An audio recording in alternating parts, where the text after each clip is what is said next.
Choisir une destination très prisée ce week-end? Pour les jeunes Roumains, le lieu tendance ce dimanche semble être le bureau de vote. Fatigués de la corruption et d'un système dont ils se sentent exclus, les jeunes se mobilisent. Les jeunes ont commencé à comprendre que la Roumanie n'a pas d'avenir tant qu'ils ne s'impliquent pas. Tudor Oprea a fait ses études au Canada et en Suède. Rentré en Roumanie, il a rejoint la société civile.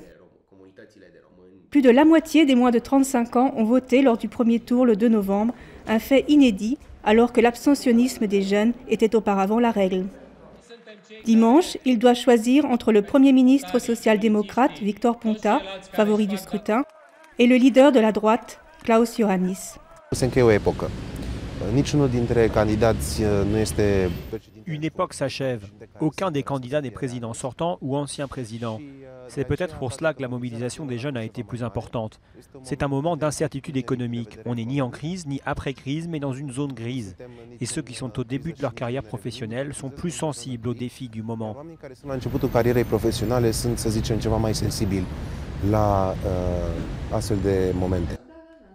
Mais voter n'est pas toujours facile, surtout pour les quelques 3 millions de Roumains de la diaspora.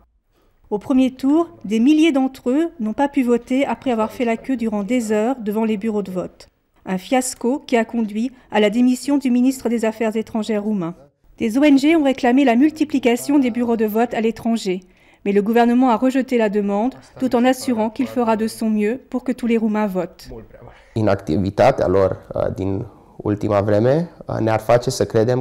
L'absence de réaction des autorités nous fait penser qu'elles ne considèrent pas le vote de la diaspora comme très important.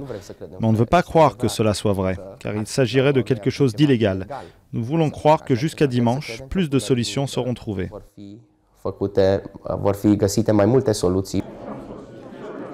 premier tour, les Roumains de la diaspora, généralement considérés comme favorables à la droite, ont donné plus de 40% des voix à Klaus Iohannis, contre 16% à Victor Ponta.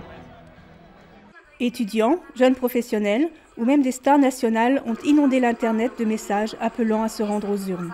Près de 25 ans après la chute du régime communiste, des milliers de Roumains ont manifesté entre les deux tours pour réclamer un vote libre. C'est un droit de base. La démocratie ne peut pas exister sans le vote. La Roumanie connaîtra le nom de son nouveau président tard dans la soirée de dimanche. D'ici là, une chose est sûre, les jeunes Roumains veulent s'impliquer davantage dans la vie de leur pays.